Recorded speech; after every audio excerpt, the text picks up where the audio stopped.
When I was little, I used to think that family always had your back. That no matter how bad things got, no matter how many times the world knocked you down, home would be the place where you could just breathe, be yourself. I clung to that idea like a life raft, even when the cracks started to show. My name's Dean. I'm 18 now, but the story really started when I was 14, back when I still believed birthdays were supposed to be a celebration, not a reminder that you don't matter. My family isn't huge. Just me, my mom, my dad, and my sister, Avery. She's 2 years younger than me. But growing up, she always acted older, at least when it came to demanding attention. From the outside, we looked like your average middle-class family. Suburban house, 2 cars in the driveway, family dinners where everyone talked over each other. But underneath, it was all about Avery. Every single thing had to revolve around her. She wasn't some evil villain. Let's get that straight. She cried a lot, sure. Played the victim like it was an Olympic sport. But she wasn't malicious. It was more like she expected the world to orbit her, and somehow everyone just kept letting it happen. Especially my mom. If Avery got a bad grade, it was the teacher's fault. If she threw a tantrum at the grocery store, it was because she was overstimulated. And if I ever dared to want something she didn't have, that was a problem. For everyone. At first, it was little stuff. I'd get a new pair of sneakers. Avery would sulk until Mom bought her a matching pair, even if hers weren't worn out. One time, Dad and I built a model rocket together for a science fair. Avery pouted for a week straight because we didn't include her, even though she had zero interest in rockets. That's when Mom made us build another one, just for fun, just for her, so she wouldn't feel left out.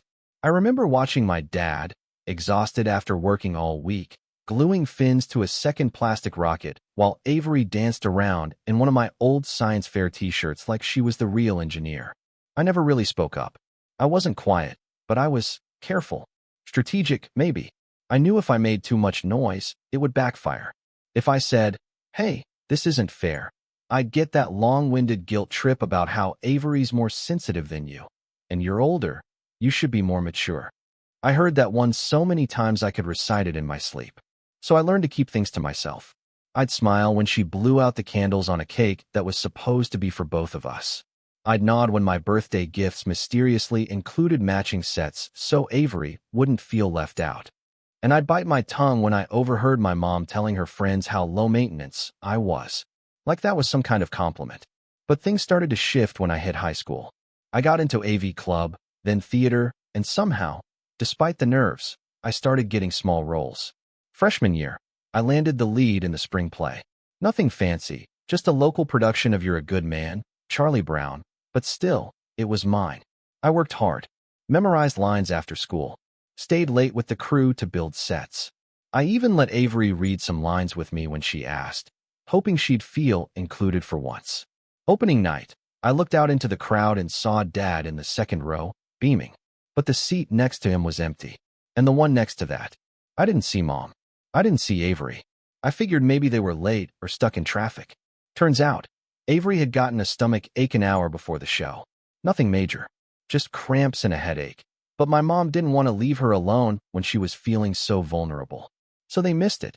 I brushed it off, told myself there would be other plays, other shows. But in the car ride home, Dad leaned over and said, "I know it doesn't feel fair, but you were amazing. I'm proud of you, Dean." That meant something. It really did. But it also confirmed what I already knew. That sometimes, no matter how big your moment is, if Avery's having a bad day, the spotlight gets turned off. The real turning point didn't come until a few months before my 16th birthday. It started innocently enough. My mom was in the kitchen flipping through her planner, asking me casual questions like, "Would you want music at the party or just food? Or should we rent that community center down the street or do it in the backyard?" I was shocked. After years of shared birthdays and cake compromises, it sounded like I was finally getting a real party. My own sweet 16.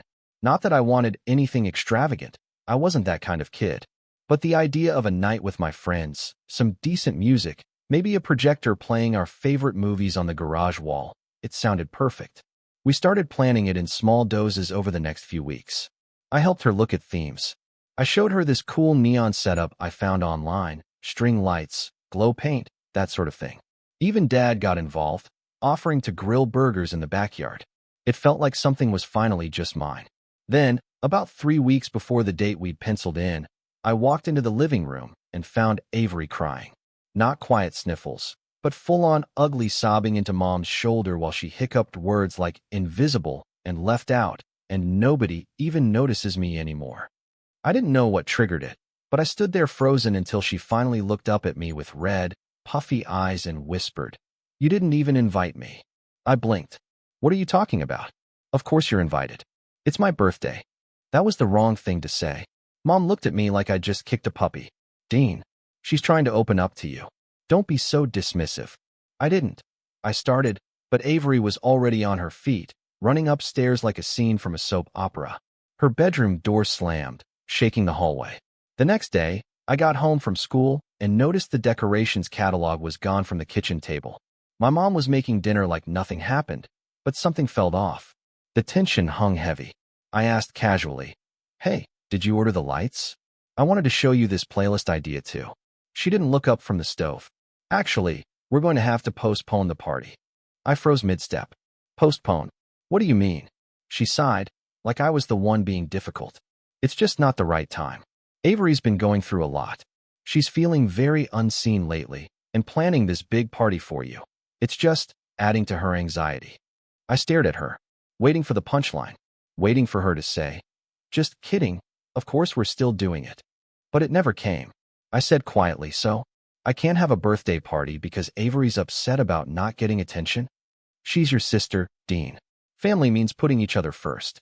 You need to be more understanding." I didn't argue. I didn't cry. I just nodded and went up to my room. And that's when I started planning my exit. Not a tantrum, not some dramatic rebellion, just a quiet escape route.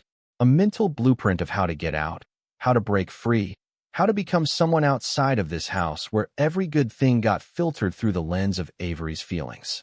That was 2 years ago. And last week, Avery saw me on national TV. What happened after that tore our entire family apart. But I'll get to that soon. Because first, I need to tell you what I did next. I didn't mark the date on the calendar or anything, but I remember the moment my brain snapped into that quiet survival mode. I was still 15. I had just lost my sweet 16, not because of budget issues or scheduling conflicts, but because my sister felt invisible. That was the exact word my mom used when she canceled it. Invisible. Like my presence, my joy, my milestones somehow dimmed hers. I wish I could say that was the worst of it, that I took that loss and turned it into motivation. But what actually happened was slower, creepier, like standing in a house where the walls keep closing in an inch at a time, and you convince yourself you're imagining it, until one day you can't breathe. It started with little changes. My mom, who used to at least pretend to listen when I spoke, suddenly developed a habit of cutting me off mid-sentence if Avery had something to say. Even if it was just, "I forgot to charge my iPad." I could be telling them about a science competition I qualified for, or an article I got published in the school paper, and she'd turn away mid-sentence like I had disappeared. Dinner became Avery's therapy hour. My accomplishments were side dishes. One night, I was talking about the film club project I'd been editing for weeks. I was 2 sentences in when Avery dropped her fork and sighed dramatically. "I think I might be depressed." Silence. My dad froze mid-chew. My mom dropped her napkin. The next hour turned into an impromptu mental health intervention, and my entire evening, something I'd been excited to share, got erased like it had never happened. Now, I want to make this clear. I care about mental health. I do. I've got friends who've struggled deeply, and I know it's not something to be taken lightly. But with Avery, it always came in waves. Always right when someone else was getting attention. It didn't feel like suffering. It felt like sabotage dressed in vulnerability. And my parents lapped it up every time. I started spending more time at the library, more time editing projects at school, doing mock editions, applying to scholarships without telling anyone. I even stopped leaving my scripts or notebooks on the kitchen counter because I caught Avery flipping through one and telling my mom, "Dean makes the main characters too perfect." That's probably a sign of narcissism. I overheard it from the stairs. My mom hummed in agreement. They never even knew I was listening. I didn't argue. Arguing never worked. Logic never worked either. So I started hoarding small wins. I kept a journal, something private, offline, in a hardbound black notebook I kept hidden in the back of my closet. I filled it with plans, goals, schools I wanted to apply to, cities I dreamed of living in. I started crafting a new version of myself. One who didn't need approval. One who left. But life had a cruel sense of humor. When I turned 16, I didn't ask for a party. I barely mentioned it. I figured maybe they'd do a cake or a dinner, something small. But on the day of, my mom completely forgot. No text. No happy birthday in the morning. Just silence. I came downstairs and found a sticky note on the fridge. Out with Avery. She had a panic attack this morning. Be back by 5. I stood there holding a slice of bread, reading that note like it was a breakup letter from my own family. Later that evening, they came back with smoothies and takeout sushi for themselves. My mom looked surprised when she saw me on the couch. "Oh, you're home? I thought you had rehearsal." "It's my birthday," I said quietly. She blinked. "Oh, right. I've just been so overwhelmed with Avery. She's been in such a fragile place lately." My dad patted my shoulder like I'd just lost a soccer game. "We'll do something this weekend. Just the 4 of us." I nodded, but inside something cracked. Not shattered, just split. Like a fault line you don't notice until the earthquake hits later. That weekend never came. Avery got invited to a sleepover and needed a win. So our family dinner was postponed. Again, I started mentally counting how many things had been postponed or canceled because Avery needed a win. It was more than a dozen by then. But I didn't say anything. Just wrote it all down. The final straw came a few months later, and it still makes my chest tighten when I think about it. There was a statewide student film competition. Not one of those corny ones your school hosts, but a real one, judged by actual producers, with scholarships attached. I poured everything into my entry. It was a short film about a teenager who lives in a home where everyone speaks over him until he slowly fades, literally, until he's invisible. The only time people notice is when he leaves for good. Symbolic? Yeah, maybe a little on the nose. But it felt honest. Personal. I didn't tell anyone at home about it until I got the email saying I was a finalist. Top 10 in the state. When I told my parents, they acted surprised, not proud. Surprised. Like I'd won a Nobel Prize out of nowhere, despite being such a quiet kid. Then my mom asked, "Do they allow guests at the screening?" "Yeah," I said. "They gave me 4 tickets." "Perfect," she smiled. "We'll all go." I was hesitant, but part of me thought, maybe this would be different. Maybe they'd see me, finally see me, not as the background brother, but as a person with something to say. The night of the screening came. I wore my one good blazer.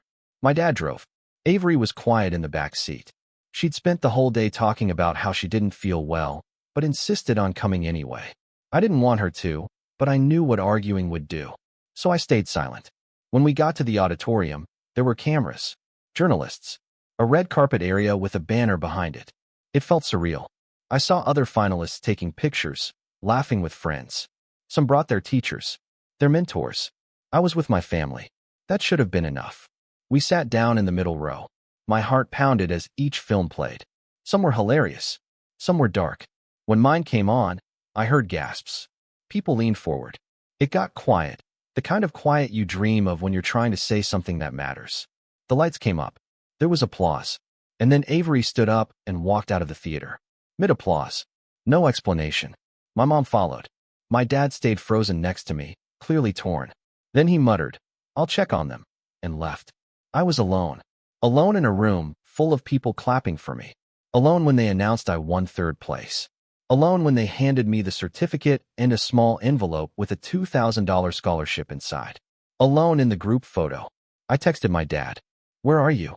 No response. After the event ended, I waited outside for 40 minutes before finally walking to a nearby gas station and calling a friend to pick me up.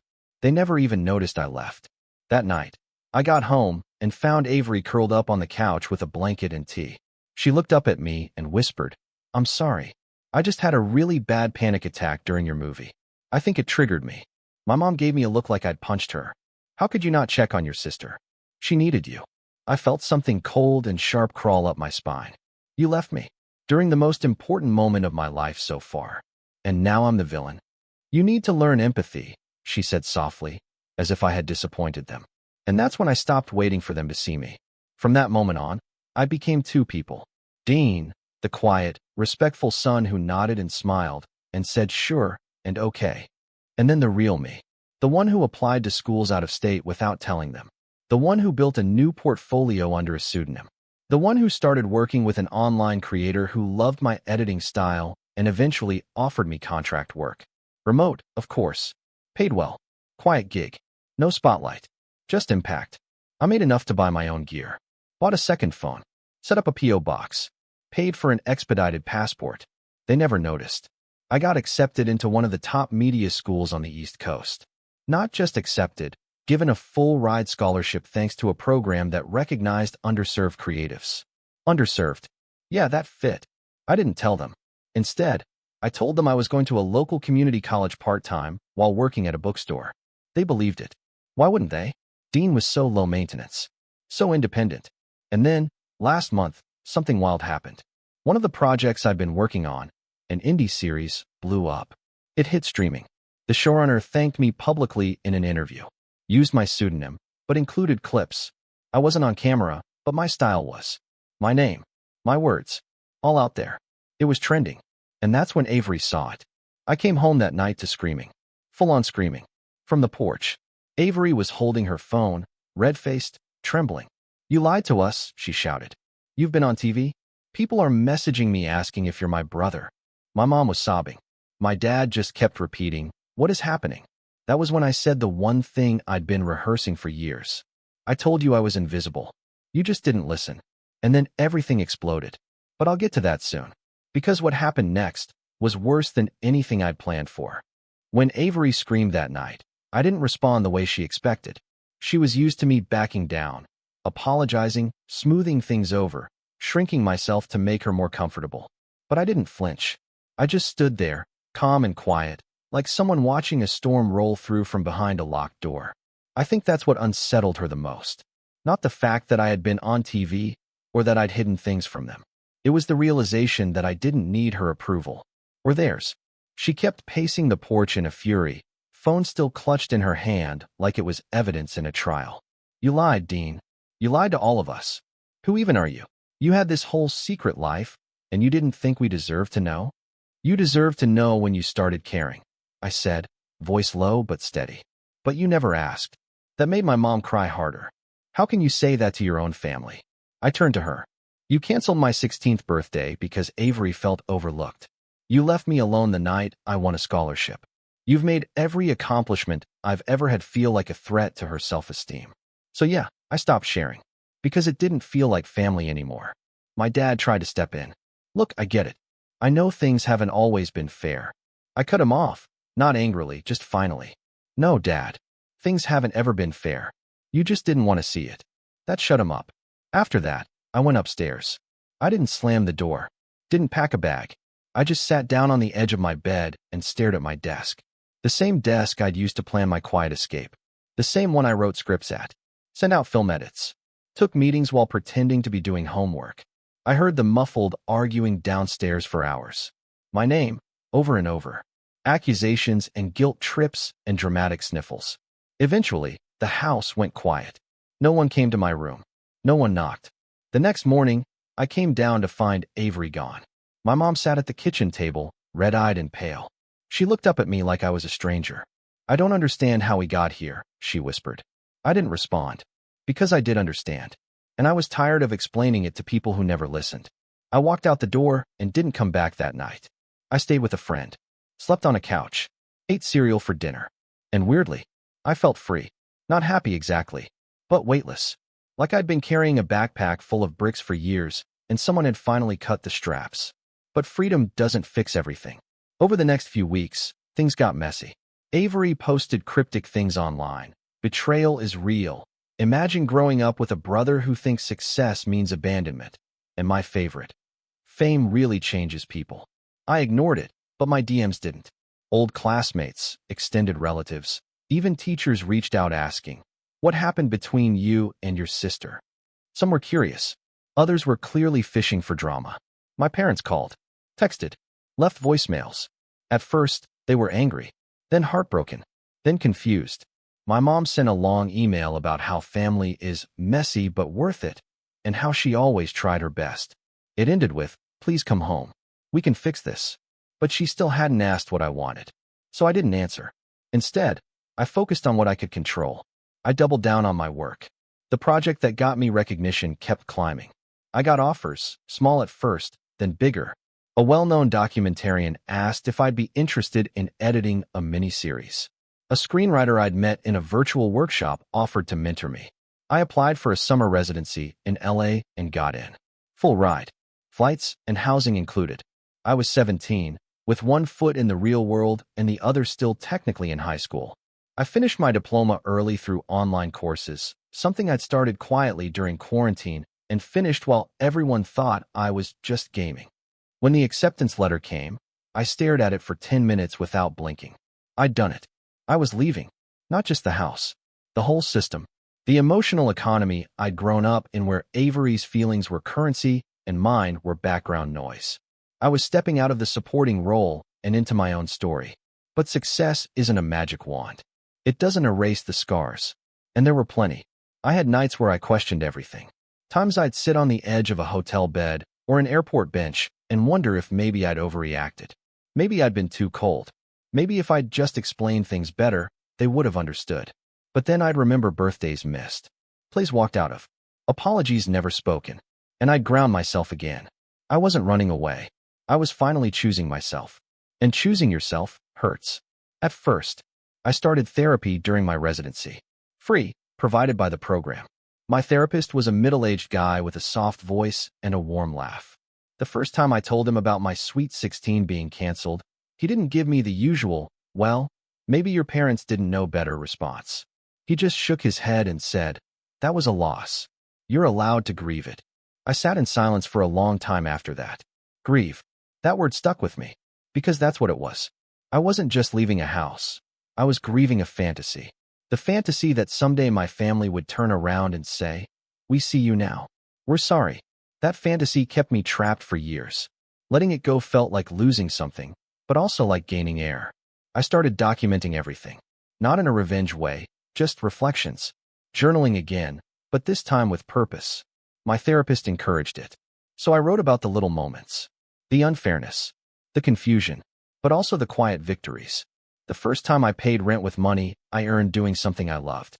The first time someone in the industry called me brilliant and meant it. The first time I went to a film festival and someone recognized my work. That summer, I lived in a tiny dorm in LA with 3 other creatives, all older than me. I was the youngest by far, but no one treated me like a kid. They respected my ideas, asked for my feedback. One night, one of them, a cinematographer from Chicago, looked at me after a long editing session and said, "Man, you've got something. Like, something real. Where'd you learn this?" I shrugged. "Just life, I guess." He grinned.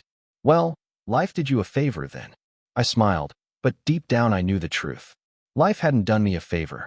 It had tried to bury me. I just chose to grow anyway. One evening, toward the end of the residency, we all gathered on the rooftop to watch the sunset over the city. Someone brought a speaker. Music played. There were no red carpets, no applause, just quiet laughter and glowing sky. And for the first time in years, I felt peace. Not adrenaline, not hunger, not revenge, just peace. That night, I checked my phone and saw another email from my mom. Shorter than usual. "Avery's been spiraling. She thinks you hate her. I don't know how to help her anymore. I don't know how to fix what we broke. Please, Dean, if there's a way back, tell me what it is." I stared at the message. For once, it didn't make me angry. It just made me sad, because I had wanted a way back. For years. But now I wasn't sure I wanted to return to something that never truly had space for me. Still, I didn't reply. Not yet. Because something else was coming. Something I didn't see coming. And it would be the moment everything came to a head. Avery's breakdown had just begun. And the next time I saw her, she wouldn't be screaming. She'd be silent. Broken. And for the first time, the power dynamics in our family would shift. But that is where things get complicated. I didn't reply to that last email from my mom. Not because I wanted to punish her. Honestly, I didn't even feel angry anymore, but because I needed space to think. Her message wasn't laced with guilt trips this time, or emotional landmines disguised as questions. It was raw, quiet, maybe even sincere. But sincerity doesn't fix years of damage. It doesn't refill birthday candles that were never lit or applause that never echoed when you needed it most. Instead of replying, I let it sit in my inbox and turned my focus to something else. The future. I was 18 now, officially an adult. I had a resume, a growing network, a scholarship, and 3 more freelance offers than I could realistically handle in a week. I had just wrapped editing on a limited series that premiered at a niche but respected festival, and one of the producers pulled me aside and asked, "Where are you planning to go after this program?" I told her the truth. "I'm not sure yet." She nodded like she understood something more than what I said out loud. Sometimes you don't need to know exactly where you're going. You just need to know where not to go back to. That line stuck with me. I wrote it down. I was building something new, slowly, carefully. And yet, part of me still carried the bruises from before. You can leave a place, but its fingerprints don't always wash off right away. They linger. In your voice, your posture, your silence. And that silence broke one morning in the middle of September. I woke up to 3 missed calls from my cousin Eli, followed by a single text. "Bro, you need to see this. Call me." Eli was one of the few relatives I still kept in touch with. We weren't super close growing up. He lived 2 towns over, but he was smart, laid back, and always saw through Avery's dramatics like it was second nature. After the whole TV blow-up, he messaged me once with just 2 words, "Finally, dude." That was it. No questions. No pressure. So when he said to call, I did. He answered on the first ring. "You're not gonna believe this," he said, without so much as a hello. "Avery started a GoFundMe." I blinked. "A what?" "A GoFundMe. Like a real one. She's raising money to recover from emotional trauma inflicted by a family member's betrayal." I sat up. "You're joking." "I wish." She wrote this whole sob story about how her brother became famous, abandoned the family, and left her emotionally shattered. She's asking for $5,000 to start a healing journey through travel and therapeutic coaching. I opened my laptop. There it was. The title, "Help Avery Heal from Family Trauma." The bio was wild. It painted me as this fame-obsessed narcissist who had cut off his only sibling to pursue wealth and status. It claimed I refused to speak to his own mother during a mental health crisis, and implied that I'd become someone who steps on the backs of others to climb higher. There were no names, no photos. But anyone who knew our family, anyone who even followed us on social media back in the day, would immediately know who she was talking about. And the worst part? She'd already raised $1,300. I stared at the page, my stomach curling. There were comments from old acquaintances, some sympathetic, others just nosy. "You've always been the sweetest soul, Avery. I'm so sorry you're going through this. Can't believe Dean turned out that way. Unreal. Family can be so toxic. Stay strong." I wanted to throw my laptop across the room, but I didn't. I closed it, took a breath. Then I asked Eli, "How long has this been up?" "About 48 hours, he said. "It's spreading fast." A couple of drama accounts picked it up on Instagram. I clenched my jaw. She really crossed a line. "You gonna say something?" "No," I said. There was a pause. "You're gonna do something, aren't you?" I didn't answer. Because yeah, I was going to do something. But not now. Not loud. Not petty. I'd spent years being invisible in my own family. I'd learned how to move quietly, how to observe before acting. And if Avery wanted to play victim on a public stage, then fine. She'd get an audience. She just wouldn't like the show I had planned. That night, I started writing. Not a revenge plot, not exactly, but something that had been brewing for months. I had a folder of essays and reflections, scenes from my life, unfiltered and real. I turned them into a script. A short-form docuseries. 3 episodes, 10 minutes each. About growing up in a household where one person's emotions ruled the ecosystem. About being the easy child, the one who didn't complain, and how that role becomes a prison. About invisible abuse. Emotional neglect. Favoritism that doesn't look like abuse until you're on the other side of it. I didn't name anyone. I didn't need to. The truth, when told honestly, doesn't require pointing fingers. I pitched it to a producer I'd worked with on a past project. She read the script in 2 days and called me with a voice full of excitement. "This is it," she said. "This is what people need to hear right now."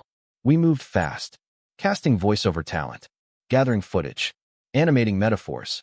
One scene showed a birthday cake slowly sliding off a table while everyone chased balloons held by a crying child in the corner.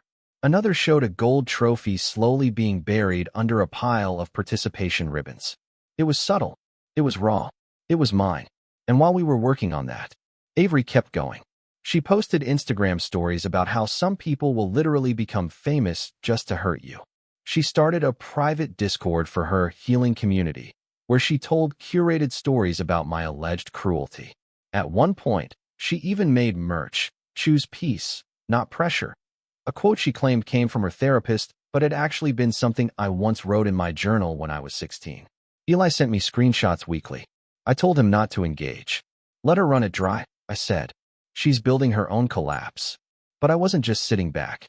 I started making quiet moves. First, I sent an anonymous tip to GoFundMe's support team with screenshots from group chats Avery had posted in, bragging that she'd used the money for a trip to Bali, not therapy. Her fundraiser was flagged for review within 72 hours. Then, I reached out to a few mutual acquaintances, people who had been sucked into Avery's version of the story. I didn't defend myself. I just shared a link to the first episode of my upcoming series and said, "This is my side. Watch if you want." I didn't promote it heavily. No hashtags. No drama bait. Just the truth. And it worked. When the first episode dropped, the comments were cautious at first, people unsure of what they were seeing. Then came the flood. I grew up the same way, always told to be the strong one. It's suffocating. This hit so hard. The scene with the cake? That was my childhood. People don't realize how dangerous emotional favoritism is. Thank you for this. It wasn't about Avery anymore. It was about every invisible kid who grew up thinking being low maintenance was a virtue. And the more people resonated with it, the more Avery unraveled. She posted a 20-minute IG Live full of vague references and veiled accusations. "They say I was the favorite," she sobbed. "But do you know what it's like to constantly be watched? To have your emotions monitored like a time bomb? I was the one who felt everything, and no one protected me from that." People sympathized, but others started questioning her. In the comments, "Wait, isn't this the girl who made the GoFundMe? This feels performative. I think she's missing the point of the docuseries." And finally, "Avery, are you okay? I wasn't trying to hurt her. Truly, I just wanted to tell my story." But something had shifted. People weren't buying the narrative she built. And for the first time in her life, Avery couldn't control the emotional weather of the room. She was losing her grip. And I wasn't even in the room. I was preparing for something bigger. The final episode. The one where I wouldn't just talk about the past. I'd talk about what it means to reclaim your story. To find your voice after years of silence. To forgive, not for others, but for yourself. But before I could finish it, something happened. Avery messaged me. Not a DM. Not a text. A real email. "I watched your series. I don't know what I expected. But it wasn't that. I thought you were punishing me. Now I'm not so sure. Are we ever going to talk again?" I stared at it for a long time. And then, almost reflexively, I opened my old journal. Page after page of words written by a kid who just wanted to be seen. Then I clicked New Message and started typing, because the next step wasn't just about revenge anymore. It was about deciding what kind of person I wanted to be now that I finally had a choice. But I hadn't made that decision yet. Not fully, because what Avery did next changed everything. Again, I never responded to Avery's email. Not right away, anyway. It wasn't out of pettiness or pride. I just didn't know what to say to someone who'd spent 2 years painting me as the villain in a play I didn't audition for. I read the message again and again, trying to find the version of my sister who used to beg me to play hide and seek, who once cried when I scraped my knee, who left a glittery note under my pillow after my first school play. But that girl was long gone. Or maybe she'd never existed the way I remembered. What I did know, though, was this. I wasn't going back to being silent. And I wasn't done telling my story. The final episode of my docuseries was almost ready. We had footage. We had the emotional arc. But something was missing. A final act. A moment that tied it all together. Something that would make the audience stop and say, "Oh, now I understand everything." And then, like clockwork, Avery gave it to me. It was a Thursday evening, a few days after she sent the email. I was scrolling mindlessly when I saw a Reddit post trending on r/assistance. The username didn't stand out at first, but the story did. "My brother became semi-famous and left our family behind. My parents are depressed. I'm struggling with mental health. I'm 17 and need help affording therapy. I feel so lost." Attached was a photo of her. Hair tousled, eyes red, looking down into the camera with what I can only describe as curated despair. It was performative, yes, but convincing. She had that look, the kind that made strangers want to save her. Comments poured in. Advice, Venmo offers, a few links to low-cost therapy programs. And then someone recognized her. Wait, isn't this Avery? The girl who had that GoFundMe that got pulled. Things snowballed. Fast. One user dug into her Instagram and found screenshots of a since-deleted story where she bragged about planning a vacation after all the stress. Someone else posted side-by-side images, her emotional Reddit post versus a recent selfie at a rooftop party. She was wearing a designer jacket, laughing with a cocktail in hand. I didn't need to get involved. The internet did the work for me. But that's not the revenge. That's just the build-up. The actual revenge, that took planning. See, for months now, I'd been working with a non-profit media collective that focused on youth advocacy. Real stories, real people, platforming the unheard. They'd reached out after my first episode aired and asked if I'd be willing to do a live panel. A keynote. Something about breaking generational patterns and reclaiming narratives. I agreed, but only if I could bring a special project with me. A documentary. One final cut. Not the 3 episodes that had already aired. This would be something new. Something personal. I called it The Ghost in the Family Portrait. And this time, I didn't pull any punches. The documentary opened with a slow pan over childhood photos. Avery and me in matching pajamas. Birthday cakes with both our names. Family road trips where I was always slightly out of frame. The narration was mine, calm and honest. In every family, there's a story no one wants to tell. Sometimes, that story isn't loud. Sometimes, it's the one quietly fading in the background. Then came the raw footage. Clips from home videos where I tried to speak, but got interrupted. Moments where I walked off camera, unnoticed. Audio overlays of my parents praising Avery's sensitivity, her emotional intelligence, her need for more. I included the cancellation of my 16th birthday, the film competition, the night they left me alone, and finally, the GoFundMe, screenshots, receipts, the Reddit post, all presented factually, without commentary. I didn't name names. I didn't need to. The audience connected the dots. But what made the documentary cut deep wasn't the facts. It was the quiet moments in between, the long pause after a sentence, the distant look in my eyes as I spoke, the notebook with curled pages and fading ink. I ended it with a monologue, one I'd written in a fever dream at 3 a.m. after rereading Avery's message 100 times. Forgiveness is a luxury, and sometimes the people who hurt you expect it as payment for your silence. But I'm not silent anymore. I spent years waiting to be seen, and now that I finally am, I refuse to shrink back into the shadows. We premiered the film at the Media Summit in Brooklyn. The room was packed, mostly young creatives, industry reps, a few journalists. When the final frame faded and the lights came up, the room was still. No applause, just stunned silence. Then, a single clap. Then another. Then the room erupted. People stood. Not for me, but for the story. Afterward, a reporter from a major digital outlet pulled me aside. "This isn't just a documentary," she said. "It's a blueprint." I smiled. It's survival. That night, the doc went live on the collective's YouTube channel. Within hours, it had 100,000 views. Within 2 days, 1 million. Comments poured in. From people who had lived it. Who'd been the background kid. The forgotten one. The immature sibling who never got a safe space to fall apart. And while the internet lit up, my phone stayed quiet. Until it didn't. 3 days after the film dropped, my dad called. I let it ring, then picked up. He didn't start with small talk or accusations. He just said, "I watched it. I waited." Then he said something I never expected to hear. "I didn't know. I didn't speak. I mean, I should have, but I didn't. I let your mom run the show. I thought I was keeping the peace. I thought if I stayed neutral, that made me a good dad." He exhaled, like the weight had been sitting on his chest for years. "I'm sorry, Dean. I really am." I still didn't know what to say, so he filled the silence. "We were taking space. Your mom and I. She's having a hard time seeing herself clearly in all this. Avery's staying with her friend. And I've been thinking a lot. Watching everything. You're incredible. Not just talented, but brave." I closed my eyes. Because I wanted to hate him. But I didn't. I just felt tired. "What do you want from me?" I asked quietly. "Nothing," he said.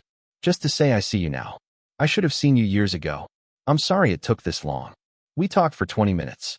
About the past. About the documentary. About what it means to show up late, but still show up. And when we hung up, I didn't cry. I just breathed. 2 weeks later, Avery posted a video. No edits. No filters.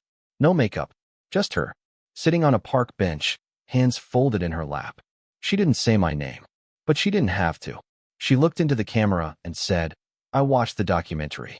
I didn't want to, but I did. And I cried. Not because I felt attacked, but because I finally saw it. The birthday, the theater, the silence I always filled with noise." She paused, swallowed hard. "I've made a lot of mistakes. I centered myself in places I shouldn't have. I weaponized my emotions. And I blamed you for leaving when I never let you stay." She looked down. "I don't expect forgiveness, but I do want accountability. And I'm taking it. Starting now." The comments were mixed. Some praised her. Others didn't buy it. But I didn't care. Because for once, she wasn't speaking over me. She was listening. The fallout in the months that followed was quiet. The GoFundMe was permanently removed. Her Reddit account suspended for coordinated, inauthentic behavior. A few of her former enablers reached out to me with half-hearted apologies. I replied to none of them. Instead, I focused on what mattered. I signed with a literary agent, sold the rights to develop a full-length memoir based on the docuseries. I moved into a small apartment with floor-to-ceiling windows and terrible plumbing, but enough light to film in. I started mentoring younger creatives who'd been through similar things. I built something real, and I left the door open, metaphorically, for my family. Not wide open, just unlocked, in case they ever came knocking for the right reasons. But I never went back. Not to the house, not to the silence, not to the role they wrote for me without asking. I chose my own ending, and it wasn't about revenge anymore. It was about recognition. And now? Now I'm no longer the ghost in the family portrait. I'm the one holding the camera,